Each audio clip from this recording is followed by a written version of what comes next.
জয় শ্রী রাধেকৃষ্ণ। প্রিয় ভক্তরা, এই দিব্যবাণী শুরু করার আগে আসুন এক মুহূর্তের জন্য আমাদের মনকে শান্ত করি। চোখ বন্ধ করুন এবং হৃদয় থেকে ডাকুন, হে শ্রীকৃষ্ণ। যারা এই পবিত্র বার্তা শুনছেন তাদের জীবনে আপনার প্রেম, আপনার কৃপা সর্বদা থাকুক। আপনি তাদের সমস্যাগুলি সমাধান করুন এবং তাদের পথে ভক্তির আলো ছড়িয়ে দিন। ভিডিও শোনার আগে নিচের কমেন্টে আপনার ভক্তি প্রকাশ করে শুধু দুটি শব্দ লিখুন, রাধে রাধে। যখন এই দুটি শব্দ একসাথে প্রবাহিত হয় তখন এক অদ্ভুত শক্তি জন্ম নেয়। সেই শক্তি সরাসরি শ্রীকৃষ্ণের কাছে পৌঁছায়। আর আপনি যদি প্রথমবারের মতো আমাদের গীতার বাণী চ্যানেলে এসে থাকেন তাহলে এখনই সাবস্ক্রাইব করুন, যাতে যখনই এই দিব্যবাণী আমাদের মাধ্যমে প্রবাহিত হয় তা সবার আগে আপনার জীবনকে স্পর্শ করতে পারে। জয় শ্রীকৃষ্ণ। কখনো কখনো মনে হয় না যেন জীবন হাতের মুঠো থেকে পিছলে যাচ্ছে, যেন সবকিছু করার পরেও কিছু একটা অপূর্ণ রয়ে গেছে। মন অস্থির থাকে, হৃদয় বিষণ্ণ থাকে এবং এক গভীর শূন্যতা অনুভব হয়। এমন সময় দূর থেকে একটি আওয়াজ আসে, আমি তো আছি, তুমি একা নও। এই আওয়াজ অন্য কারো নয়, স্বয়ং ভগবান শ্রীকৃষ্ণের। আমাদের সবার জীবনে এমন একটি মুহূর্ত আসে যখন আমরা বুঝতে পারি না কি সঠিক, কি ভুল, কে আপন, কে পর, কোন পথে চলব, কি সিদ্ধান্ত নেব। এমন এক মুহূর্তে অর্জুনও কুরুক্ষেত্রের যুদ্ধভূমিতে দাঁড়িয়েছিলেন, কিন্তু মনের যুদ্ধ ছিল তার চেয়েও বড়। তার সামনে দাঁড়িয়েছিলেন তার আপনজন, ভাই, গুরু, আত্মীয় স্বজন, আর তাকে তাদের উপরই ধনুক চালাতে হয়েছিল। তিনি কাঁপছিলেন, চোখ থেকে জল ঝরছিল, শরীর থেকে শক্তি চলে গিয়েছিল। তখনই শ্রীকৃষ্ণ তাকে দেখে শান্ত স্বরে বললেন, অর্জুন, তুমি এমন সব বিষয় নিয়ে শোক করছো যার জন্য শোক করা উচিত নয়। সেই বাক্যটি কেবল অর্জুনের জন্য ছিল না, সেটি ছিল আমাদের জন্য, আপনার জন্য, আমার জন্য, জীবনের কোনো না কোনো মোড়ে যারা ভেঙে পড়েন তাদের প্রত্যেকের জন্য। এখান থেকেই গীতার প্রথম অমরবাণী শুরু হয়, যা নশ্বর তার জন্য দুঃখ করো না, যা অমর সেটাই তুমি। শ্রীকৃষ্ণ বলেন, তুমি শরীর নও, তুমি আত্মা, আর আত্মা কখনো নষ্ট হয় না। আজ আপনি যা কিছু হারিয়েছেন, অর্থ, নাম, সম্পর্ক, সম্মান, সে সবই শরীরের সাথে জড়িত জিনিস, কিন্তু আপনার সত্য তা কখনো মরে না। একবার এক যুবক আমার কাছে এসেছিল। সে খুব দুঃখী ছিল। তার চাকরি চলে গিয়েছিল, প্রেমিকা তাকে ছেড়ে চলে গিয়েছিল এবং সে পুরোপুরি ভেঙে পড়েছিল। সে বলল, এখন বাঁচার কোনো কারণ নেই। আমি তাকে জিজ্ঞেস করলাম, তুমি কি এখনো শ্বাস নিচ্ছ? সে বলল, হ্যাঁ। আমি বললাম, তাহলে সবকিছু শেষ হয়ে যায়নি।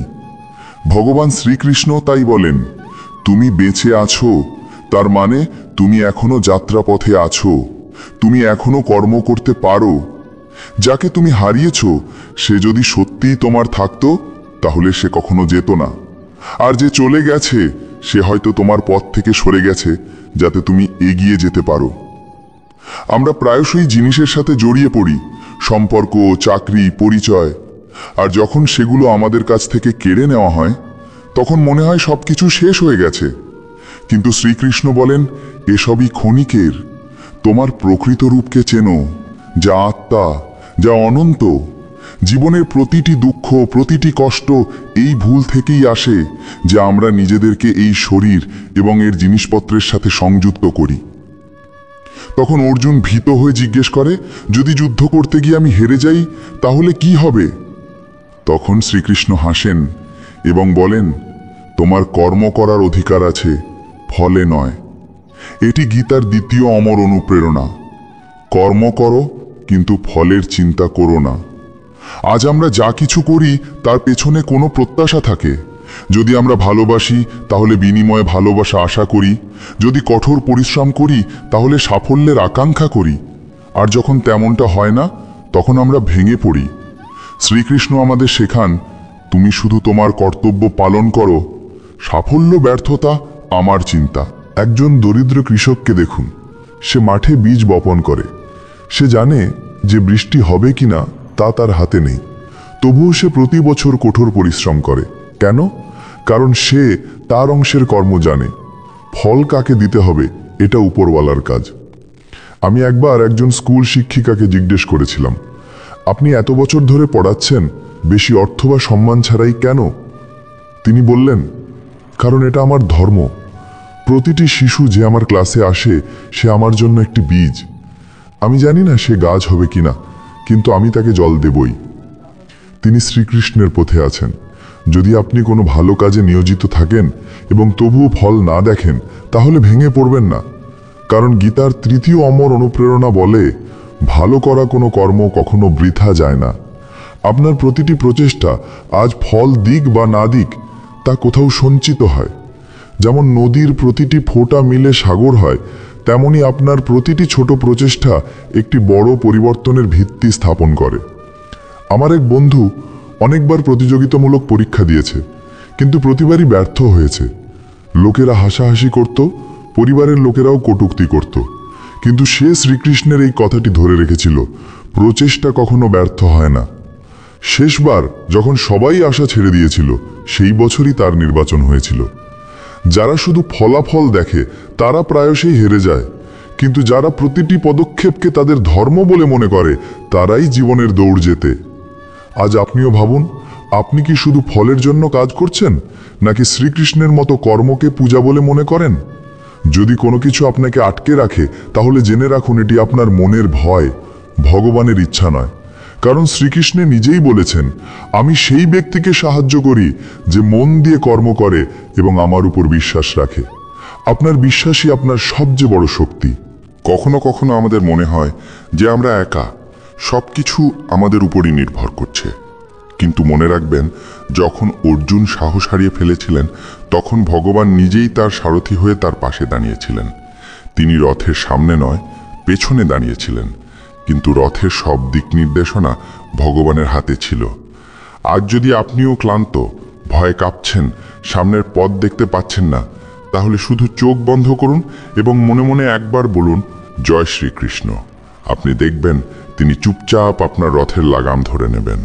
শ্রীকৃষ্ণ অর্জুনকে বলেছিলেন, তুমি তোমার স্বভাব অনুযায়ী কর্ম করবেই, কিন্তু তাকে মোহ, ভয় বা ভ্রম দিয়ে বাঁধবে না। কতবার এমন হয়েছে যে আমাদের কোনো কথা বলতে হয়, কোনো সিদ্ধান্ত নিতে হয়, কিন্তু আমরা ভয়, নিরাপত্তাহীনতা বা লোকে কি বলবে এই চিন্তায় থেমে যাই। আমাদের ভেতরের এক আওয়াজ বলে, তুমি এটা করতে পারো, কিন্তু আমাদের বাইরের পৃথিবী বলে, হয়তো এটা ভুল বা তুমি ব্যর্থ হবে। শ্রীকৃষ্ণ এই দ্বিধাকে ভেঙে দেন। তিনি বলেন, মোহ ত্যাগ করো এবং সেই পথে চলো যা তোমার স্বভাবের সাথে সঙ্গতিপূর্ণ। ধরুন আপনার মধ্যে সঙ্গীতের প্রতিভা আছে, কিন্তু আপনি ডাক্তার হওয়ার দৌড়ে লেগে আছেন, শুধু এই কারণে যে সবাই সেটাই করছে। তাহলে ভেতরে এক অস্থিরতা থেকেই যাবে। ভগবান শ্রীকৃষ্ণ বলেন, স্বধর্মে মরণও শ্রেয়স্কর, পরধর্ম ভয়প্রদ। অর্থাৎ নিজের পথে চলতে গিয়ে যদি পড়েও যাও, সেটাও ভালো, অন্য কারো পথে চলাচ্ছে। আপনার নিজেকে এই প্রশ্নটি জিজ্ঞাসা করা উচিত, আমি কি আমার জীবনযাপন করছি, নাকি শুধু সমাজের ভয়, আত্মীয় স্বজনের কথা বা লোক দেখানো প্রতিযোগিতায় ছুটছি? একবার একটি মেয়ে আমার কাছে এসেছিল। সে ইঞ্জিনিয়ারিং পড়াশোনা করেছিল, কিন্তু ভেতর থেকে সে লেখিকা হতে চাইতো। আমি তাকে জিজ্ঞেস করলাম, তুমি কি কখনো কিছু লিখেছ? সে বলল, হ্যাঁ, কিন্তু কখনো কাউকে দেখাইনি, ভয় লাগে। আমি তাকে বললাম, যা লিখেছ তা শ্রীকৃষ্ণকে উৎসর্গ করে দাও, তাহলে কিসের ভয়? আজ সে প্রতিদিন লেখে।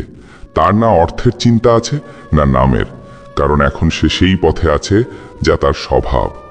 শ্রীকৃষ্ণের 4র্থ অমর প্রেরণা এটাই, স্বধর্মকে চেনো এবং নির্ভয়ে সেই পথে চলো। প্রতিবার যখন তুমি ভয় পাও, মোহে পড়ো বা ভ্রমে পড়ো, তখন নিজেকে বলো, ভগবান শ্রীকৃষ্ণ বলেছেন, ভয়কে পুষো না, তুমি যেটা করো তাই তোমার সত্য। এবার কথা বলি 5ম প্রেরণা নিয়ে, যা হয়তো সবচেয়ে কঠিন কিন্তু সবচেয়ে পবিত্র। তুমি সবকিছু আমাকে অর্পণ করে দাও। শ্রীকৃষ্ণ বলেছেন, তুমি যা কিছু করো, যা কিছু খাও, যা কিছু দাও, যে কোনো তপস্যা করো, তা সবই আমাকে অর্পণ করে দাও। এবার ভাবুন, যদি আপনি প্রতিটি কর্ম, প্রতিটি চিন্তা, প্রতিটি কাজ ভগবানকে উৎসর্গ করেন, তাহলে কি আপনি ভুল কিছু করতে পারবেন? যদি আপনাকে কাউকে ধোঁকা দিতে হয় এবং সেই কাজ শ্রীকৃষ্ণকে অর্পণ করতে হয়, তাহলে কি আপনি করবেন? যদি আপনি কিছু চুরি করতে চান এবং তা ভগবানকে উৎসর্গ করতে হয়, তাহলে কি করবেন? তাই শ্রীকৃষ্ণ আমাদের একটি রহস্য বলে দেন, তোমার কর্মগুলোকে আমার করে দাও, তাহলে পাপ ও পুণ্য থেকে মুক্ত হয়ে যাবে। কত সরল এবং কত গভীর এই উপদেশ। একবার একজন সাধু জঙ্গলে ভিক্ষা চাইতে যাচ্ছিলেন। এক কৃষক তাকে কিছু রুটি দিয়ে বলল, আমি তো শুধু হাল চালাই, গোবর তুলি, ক্ষেত সেচ করি, আমি কি পাবো? সাধু হেসে বললেন, যদি তুমি হাল চালানোর সময়ও বলো যে হে কৃষ্ণ, এই সেবা তোমার, তাহলে তোমার প্রতিটি ঘামও পূজা হয়ে যাবে। জীবনের প্রতিটি কাজ, তা রান্না করা হোক, পড়াশোনা করা হোক, ব্যবসা করা হোক, যদি সেই অনুভূতি দিয়ে শ্রীকৃষ্ণকে উৎসর্গ করা হয়, তাহলে তা সাধনায় পরিণত হয়। এখন আপনি ভাবুন, আপনি প্রতিদিন যে কাজগুলো করেন তাতে কি শ্রীকৃষ্ণকে স্মরণ করেন? আপনি কি আপনার দুঃখ, কষ্ট বা আনন্দের মুহূর্তগুলো তাকে অর্পণ করেন? যদি না করেন, তাহলে আজ থেকে করুন। প্রতিদিন সকালে উঠেই বলুন, হে কৃষ্ণ, আজকের দিনটি তোমাকে উৎসর্গ করলাম, যা করব তা তোমার পূজা হবে। তারপর দেখুন জীবন কতটা পাল্টে যায়। এবার আসি ষষ্ঠ অমর প্রেরণায়, যা সরাসরি হৃদয় ছুঁয়ে যায়। যখন কোনো আপনজন আমাদের ছেড়ে চলে যায় বা জীবনে কোনো অনাকাঙ্ক্ষিত ঘটনা ঘটে, তখন মনে হয় যা হয়েছে ভালোই হয়েছে, যা হচ্ছে তাও ভালোই হচ্ছে, যা হবে তাও ভালোই হবে। এই বাক্যটি আজও কোটি কোটি মানুষকে জীবনে স্থিরতা দেয়। কারণ যখন কিছু খারাপ ঘটে আমরা প্রশ্ন করি কেন? যখন কেউ চলে যায় আমরা কাঁদি, এমনটা আমার সাথেই কেন হলো? যখন ভবিষ্যৎ ভয়ানক মনে হয় আমরা ঘাবড়ে যাই, এখন কি হবে? কিন্তু শ্রীকৃষ্ণ আমাদের মনে করিয়ে দেন যে তুমি জানো না, কিন্তু আমি জানি যে যা কিছু ঘটছে তা তোমার ভালোর জন্যই। আপনি কখনো পিছন ফিরে তাকান, আপনার সবচেয়ে বড় কষ্টগুলো, সবচেয়ে গভীর ক্ষতগুলো, সেগুলো সবই কোনো না কোনো ভালো মোড়ের কারণ হয়েছে। একবার এক ব্যবসায়ীর সমস্ত মাল সমুদ্রে ডুবে গিয়েছিল। সে ভেঙে পড়েছিল, দেউলিয়া হয়ে গিয়েছিল, লোকেরা তাকে নিয়ে ঠাট্টা করত। কিন্তু কয়েক মাস পর জানা গেল সেই জাহাজে যারা ছিল তাদের জলদস্যুরা মেরে ফেলেছে, আর তার না যাওয়া তার জীবন বাঁচিয়ে দিয়েছে। আজ সে বলে, যদি সেদিন আমার ক্ষতি না হতো তাহলে আজ আমি বেঁচে থাকতাম না। ভগবানের লীলা বোঝা আমাদের সাধ্যের বাইরে, কিন্তু বিশ্বাস রাখাটাই আমাদের ধর্ম। যদি আজ আপনি কোনো কঠিন সময়ের মধ্যে দিয়ে যাচ্ছেন, তাহলে শুধু মনে একটি কথা গেঁথে নিন, শ্রীকৃষ্ণের পরিকল্পনা আমার চেয়ে বড়। যা হয়েছে তা আমাকে কিছু শেখাতে এসেছে। শান্ত থাকুন, ধৈর্য ধরুন এবং শ্রীকৃষ্ণের নাম জপতে থাকুন। শ্রীকৃষ্ণের এই ষষ্ঠ অমর প্রেরণা সবকিছু তার ইচ্ছা অনুযায়ী হচ্ছে, যা আমাদের জন্য উপযুক্ত, আপনার জীবনে সহনশীলতা, বিশ্বাস এবং শান্তি এনে দেয়। আজ আপনি এই অংশে যা শুনলেন তা কেবল শব্দ নয়, বরং একটি যাত্রা, নিজের গভীরে উকি দেওয়ার, নিজের সত্যকে চিনতে পারার এবং ভগবান শ্রীকৃষ্ণের প্রতি সম্পূর্ণ সমর্পণের। কখনো কখনো আমরা ভাবি, এত কথা তো ঠিকই, কিন্তু এগুলো করতে পারা সহজ নয়। তাহলে মনে রাখবেন, অর্জুনও ঠিক এটাই বলছিলেন। কিন্তু যখন তিনি চোখ বন্ধ করে শ্রীকৃষ্ণের কথায় বিশ্বাস করলেন, তখন যুদ্ধ কেবল বাইরে নয়, ভেতরেও জেতা হলো। শুরু করি আজকের সপ্তম অমর প্রেরণা দিয়ে, মনই বন্ধু আর মনই শত্রু। যখন অর্জুন যুদ্ধ থেকে পালাতে চাইছিলেন, যখন তার মন বিচলিত হচ্ছিল, তখন শ্রীকৃষ্ণ বলেছিলেন, উদ্ধরে দাত্মনা আত্মানং নাত্মানং অবসাদয়েত আত্মৈব হ্যাত্মন বন্ধুর আত্মৈব রিপুর আত্মনঃ। যার অর্থ, তুমিই তোমার বন্ধু আর তুমিই তোমার শত্রু। এবার একটু থামুন এবং ভাবুন, কতবার আপনি নিজের সাথেই যুদ্ধ করেছেন যখন অন্য কেউ ছিল না? একজন সাধু হেসে বলেছিলেন, আমি একা নই, আমার মন আমার সাথে থাকে, তাই আমি কখনো একা পড়ি না। সুতরাং যদি আপনি জীবনে একাকিত্ব অনুভব করেন বা ভেঙে পড়েছেন মনে করেন, তাহলে সবার আগে আপনার মনের দিকে তাকান। সে কি চায়? সে কি পথভ্রষ্ট হচ্ছে? সে কি ভ্রমে আছে? নাকি সে শুধু শ্রীকৃষ্ণের নাম চায়? শ্রীকৃষ্ণ বলেন, যে মনকে বশ করতে পারে সে সংসারকেও বশ করতে পারে। এবার আসি অষ্টম অমর প্রেরণায়, সুখ দুঃখ, লাভ ক্ষতি, জয় পরাজয়, এই সব কিছুতে সমভাব রাখো। শ্রীকৃষ্ণ অর্জুনকে বলেছিলেন, সমত্বং যোগাঃ উচ্যতে, অর্থাৎ যোগের অর্থ হলো সমতা, সুখে বিচলিত না হওয়া, দুঃখে ভেঙে না পড়া। এখন আপনি ভাবুন, যখন ভালো সময় আসে তখন আমরা উচ্ছ্বসিত হই, আহা আমার পরিশ্রম ফল দিয়েছে, দেখো আমি কত যোগ্য। আর যেই খারাপ সময় আসে, ভগবান আমার সাথে এমনটা কেন করলেন? এটাই হলো অসমত্ব। শ্রীকৃষ্ণ চান যে আমরা স্থির থাকি, না অহংকারে স্ফীত হই, না হারে ভেঙে পড়ি। একবার এক খুব বড় ব্যবসায়ী দেউলিয়া হয়ে গেলেন। তিনি মন্দিরে গিয়ে অনেক কাঁদলেন। তখন একজন বৃদ্ধ সন্ন্যাসী তাকে বললেন, বৎস, যা আজ গেছে তা কাল আবার আসতে পারে, কিন্তু যে ভারসাম্য আজ হারিয়েছ তা ফিরিয়ে আনতে সারা জীবন লেগে যেতে পারে। তোমার মনকে ধরো, ধন তো আসা যাওয়া করবে। এই কারণে শ্রীকৃষ্ণ আমাদের শেখান, সুখ দুঃখকে সমভাব নিয়ে দেখো। প্রতিবার যখন কোনো দুঃখ আসে নিজেকে বলো, এটাও কেটে যাবে। আর যখন সুখ আসে তখন বলো, এটাও স্থায়ী নয়। তাহলে জীবনে স্থিরতা আসবে, আর এটাই আসল শান্তি।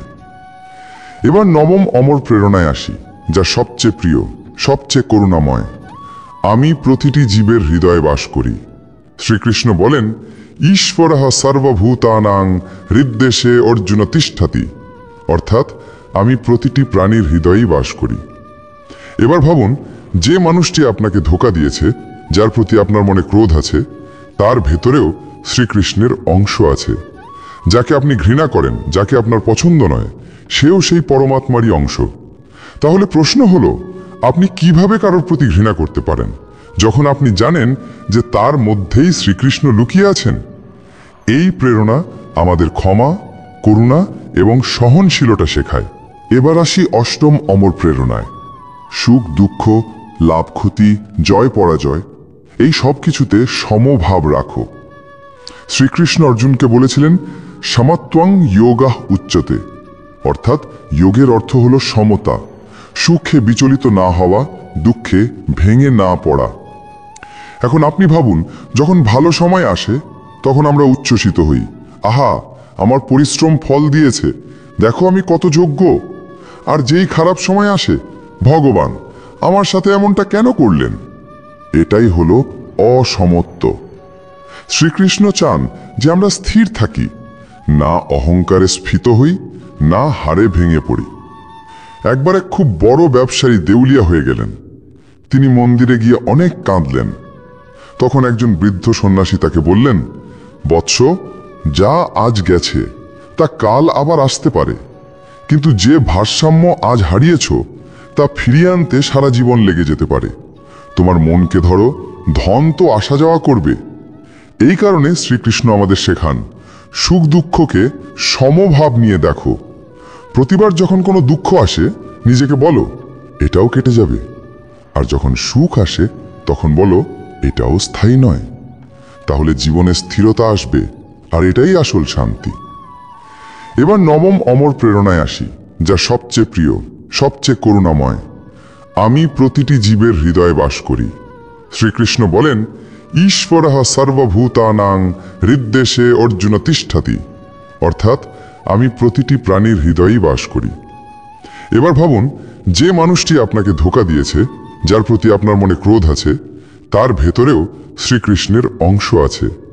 যাকে আপনি ঘৃণা করেন, যাকে আপনার পছন্দ নয়, সেও সেই পরমাত্মারই অংশ।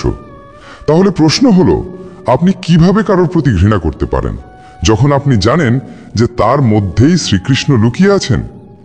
এই প্রেরণা আমাদের ক্ষমা, করুণা এবং সহনশীলতা শেখায়। ধরুন, আপনি এই 10টি প্রেরণাকে বুঝেও গেলেন, কিন্তু কি এটা যথেষ্ট? না, বোঝা কেবল প্রথম ধাপ।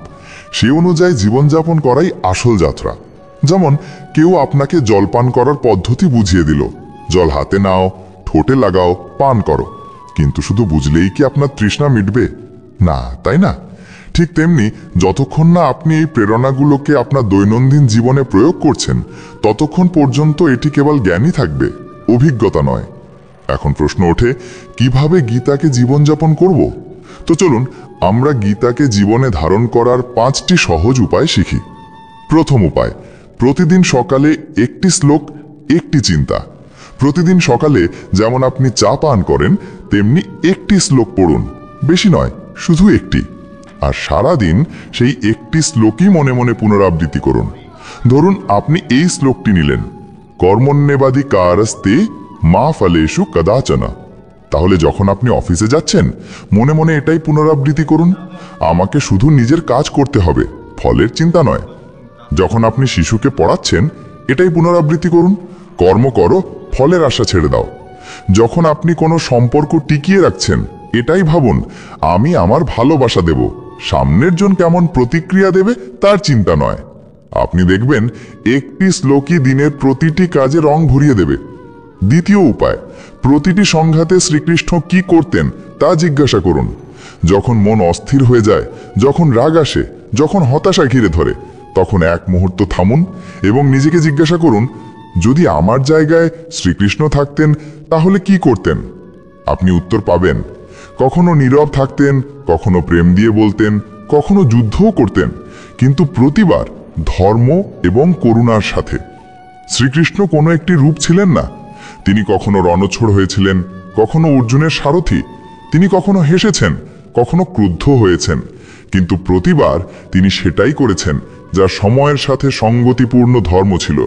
তাই যখনই বিভ্রান্তি হবে, শুধু শ্রীকৃষ্ণ কি করতেন এতটুকুই জিজ্ঞাসা করুন। তৃতীয় উপায়, প্রতিদিন রাতে আত্মপরীক্ষা। রাতে ঘুমানোর আগে নিজেকে একটি প্রশ্ন জিজ্ঞাসা করুন, আমি কি আজ গীতার একটিও সূত্র জীবনযাপন করেছি? হতে পারে আপনি আজ কাউকে ক্ষমা করেছেন, তাহলে আপনি সমত্বের অনুশীলন করেছেন। অথবা আপনি কোনো সিদ্ধান্তে অন্যের ভালো চিন্তা করেছেন, তাহলে আপনি স্বধর্ম পালন করেছেন। অথবা আপনি কোনো কটু কথার জবাব শান্তভাবে দিয়েছেন, তাহলে আপনি মনকে বন্ধু বানিয়ে নিয়েছেন। প্রতিদিন রাতেই আত্মপরীক্ষা আপনাকে ধীরে ধীরে জ্ঞান থেকে অভিজ্ঞতার দিকে নিয়ে যাবে। চতুর্থ উপায়, শ্রীকৃষ্ণের সাথে বন্ধুত্ব করুন, দূরত্ব নয়। অনেক লোক শ্রীকৃষ্ণকে শুধু মন্দিরে মানে, সেখানে ঘন্টা বাজিয়ে চলে যায়। কিন্তু শ্রীকৃষ্ণ মন্দিরে নন, আপনার ভেতরে আছেন। তাকে আপনার সখা মনে করুন, ঠিক যেমন অর্জুন মনে করতেন। প্রতিদিন তার সাথে কথা বলুন, কৃষ্ণ আজ দিনটি ভালো গেল, কৃষ্ণ আজ মন পথভ্রষ্ট হয়ে গিয়েছিল, সামলে নিও, কৃষ্ণ তোমার সাথে কথা বলতে ভালো লাগে। শুরুতে মনে হবে আপনি নিজের সাথে কথা বলছেন, কিন্তু ধীরে ধীরে আপনি অনুভব করবেন আপনি বলছেন না, কোনো উত্তরও আসছে। আর সেটাই হবে সেই কথোপকথন যা গীতার মূল, ভগবান এবং আত্মার জীবন্ত কথোপকথন। পঞ্চম উপায়, অন্যদেরকেও অনুপ্রেরণা দিন। যে অমৃত আপনি পান করেছেন তা অন্যদের কাছে পৌঁছান। আপনার সন্তানদের, আপনার বন্ধুদের, কোনো অভাবী ব্যক্তিকে এই 10টি প্রেরণার মধ্যে একটিও ভাগ করে দিন। যদি কেউ দুঃখী হয় তাহলে তাকে বলুন, তুমি শুধু কর্ম করো, ফলের চিন্তা করো না। যদি কেউ নিজের কাছে হেরে যায় তাহলে তাকে বলুন, তুমিই তোমার বন্ধু, তুমিই শত্রু। যদি কেউ সম্পর্কে জড়িয়ে থাকে তাহলে বলুন, প্রতিটি প্রাণীতে শ্রীকৃষ্ণের বাস আছে, ক্ষমা করে দাও। আপনি দেখবেন গীতার জ্ঞান যেমন যেমন আপনি বিতরণ করতে থাকবেন, তেমনি তেমনি তা আপনার গভীরে আরও গভীরভাবে বসতি স্থাপন করবে। এবার একটু থামুন, এই 5টি উপায় জীবনে প্রয়োগ করার কল্পনা করুন। সকালে একটি শ্লোক, সারাদিন মনন, দুপুরে কোনো জটিলতা হলে শ্রীকৃষ্ণকে জিজ্ঞাসা করা, রাতে আত্মপরীক্ষা, প্রতিদিন তার সাথে কথোপকথন এবং কখনো কখনো অন্যদেরকে এই অমৃত বিতরণ করা। এটা কি জীবন বদলে দেবে না? আপনার চলা, আপনার চিন্তা, আপনার দৃষ্টি সবকিছু কি শ্রীকৃষ্ণময় হয়ে উঠবে না? এটাই হলো গীতাকে জীবনযাপন করা। আর মনে রাখবেন, গীতা শুধু যুদ্ধের ময়দানের জন্য নয়, এটা সেই সব জায়গার জন্য যেখানে আপনার ভেতরে এক অর্জুন সাহস হারায় এবং এক শ্রীকৃষ্ণ আপনাকে সামলাতে আসে। তাই আজ থেকে গীতাকে শুধু একটি বইয়ের মতো রাখবেন না, এটিকে হৃদয়ের গভীরে নামিয়ে আনুন। এটি আপনার পথপ্রদর্শক হবে, আপনার রক্ষক হবে। আমরা এখন শেষ অংশে পৌঁছেছি, সেই প্রান্তে যেখানে এ পর্যন্তের সমস্ত প্রেরণা, সমস্ত অনুভূতি এবং শ্রীকৃষ্ণের সমস্ত বাণী এক জায়গায় এসে থেমে যায়, আমাদের ভেতরে। আপনি এত দূর এসেছেন, এর অর্থ হলো আপনার মনে কেবল প্রশ্ন নেই, এখন সেখানে উত্তরও অনুরণিত হতে শুরু করেছে। এই শেষ অংশে আমরা আলোচনা করব কিভাবে সেই 10টি অমর প্রেরণা স্থায়ী করা যায়, যাতে জীবনের প্রতিটি ধাপে শ্রীকৃষ্ণ আমাদের সাথে থাকেন। আর এখান থেকেই শুরু হয় সবচেয়ে গভীর কথা। অনেক লোক বলে, আমি গীতা পড়েছি, বুঝেছিও, কিন্তু তবুও জীবন পাল্টায়নি। শ্রীকৃষ্ণ এর উত্তর আগেই দিয়ে দিয়েছেন, শ্রদ্ধাবান লভতে জ্ঞানম। যার শ্রদ্ধা আছে সেই জ্ঞানকে নিজের জীবনে ধারণ করতে পারে। এখানে শ্রদ্ধার অর্থ শুধু ধর্মীয় বিশ্বাস নয়, শ্রদ্ধার অর্থ হলো যখন মন বিচলিত হয় তখনও গীতার কথায় অবিচল থাকা, যখন পথ দেখা যায় না তখনও শ্রীকৃষ্ণের সিদ্ধান্তে বিশ্বাস রাখা। এই শ্রদ্ধাই সেই ভিত্তি যার উপর গীতার প্রাসাদ দাঁড়িয়ে আছে। এখন চলুন আমরা সেই 5টি জীবন পরিবর্তনকারী সূত্র নিয়ে কথা বলি, যা এই 10টি প্রেরণাকে স্থায়ী করবে। প্রথম সূত্র, যা ঘটছে তা ঘটতেই হতো। আপনি গীতা থেকে শিখেছেন মা ফলেষু কদাচন, ফলের চিন্তা করো না। কিন্তু যখন মন দুঃখী হয়, যখন আমাদের ক্ষতি হয়, তখন এই প্রেরণায় অটল থাকা কঠিন হয়ে পড়ে। এমন সময় শ্রীকৃষ্ণ মনে করিয়ে দেন, যা কিছু তোমার সাথে ঘটছে তা কাকতালীয় নয়, সংস্কার এবং সময়ের ফল। আজ যদি বৃষ্টি হয় তাহলে এরপর রোদও আসবে। আজ যদি মন ভারাক্রান্ত থাকে তাহলে কাল তা হালকাও হবে, কারণ পরিবর্তনই জীবন। তাই প্রতিটি দুঃখে বলুন, শ্রীকৃষ্ণ, যা ঘটছে তা আমি মেনে নিচ্ছি, কারণ তোমার পরিকল্পনা আমার চেয়ে বড়। দ্বিতীয় সূত্র, নিজেকে শক্তিশালী করো, অন্যদের নিয়ন্ত্রণ নয়। শ্রীকৃষ্ণ বলেন, উদ্ধরে দাত্মানা আত্মানং নাত্মা নমবসাদায়েত। তুমি নিজের উদ্ধার করতে পারো, পৃথিবী বদলানোর চেষ্টা করো না। নিজেকে এত শক্তিশালী করো যে পৃথিবী তোমার কিছুই খারাপ করতে না পারে। তোমার কাছে নিজের চিন্তা বদলানোর, নিজের দৃষ্টিভঙ্গি বদলানোর, নিজের কর্ম বেছে নেওয়ার শক্তি আছে। এটাই গীতার আত্মা, নিজের ওপর মনোযোগ, নিজের ওপর কাজ। তৃতীয় সূত্র, সংঘাত থেকে পালানো নয়, হেসে মোকাবিলা করা। অর্জুন যুদ্ধ থেকে পালাতে চেয়েছিলেন, তিনি বলেছিলেন আমি যুদ্ধ করব না। শ্রীকৃষ্ণ কি করেছিলেন? তিনি যুদ্ধকে সহজ করেননি, তিনি অর্জুনকে শক্তিশালী করেছিলেন। কেন? কারণ যদি যুদ্ধ এড়ানো যেত তাহলে অর্জুনের অন্তরাত্মা হেরে যেত। কিন্তু যুদ্ধকে মেনে নিয়ে অর্জুন নায়ক হয়ে উঠলেন। আজও যখন আপনার জীবনে সংঘাত আসে, শ্রীকৃষ্ণ আপনাকে দুর্বল বলেন না, তিনি আপনাকে মনে করিয়ে দেন আপনি যোদ্ধা।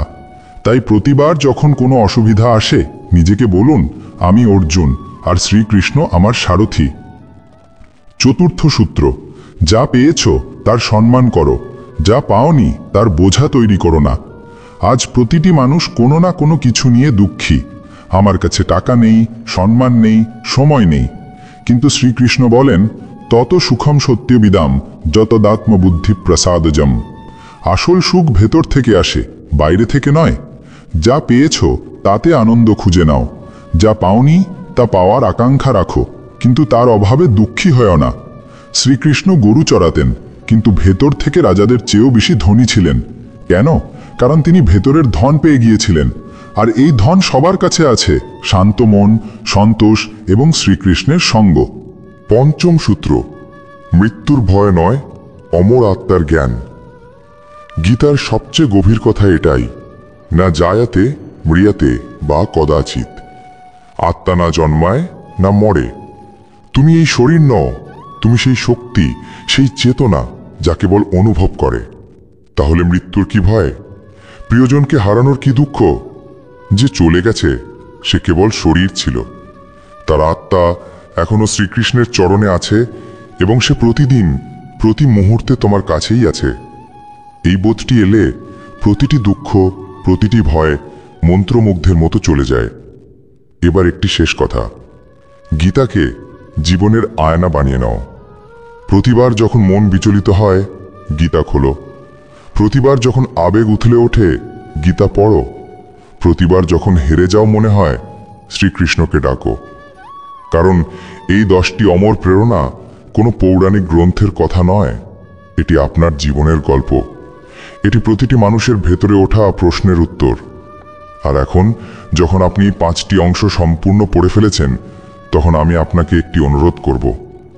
এই শব্দগুলোকে বন্ধ করবেন না, এই অভিজ্ঞতাগুলোকে ভাগ করে নিন। কাউকে গীতার একটি বার্তা দিন, আপনি তার জীবন পাল্টে দেবেন।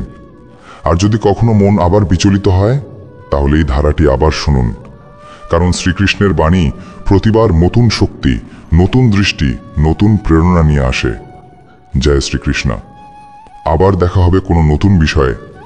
যখন মন ডাকবে, শ্রীকৃষ্ণের বাণী আবার শোনাবে। যদি এই ভিডিও সিরিজটি আপনার মন ছুঁয়ে থাকে, তাহলে কমেন্টে জয় শ্রীকৃষ্ণ অবশ্যই লিখুন।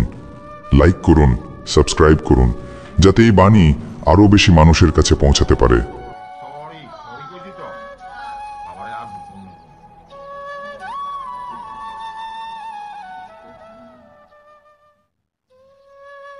আলুটা জ্বালা দাও। এত ঘুমাইতেছো তুমি তার জন্য ভাবছে তাহলে কেমন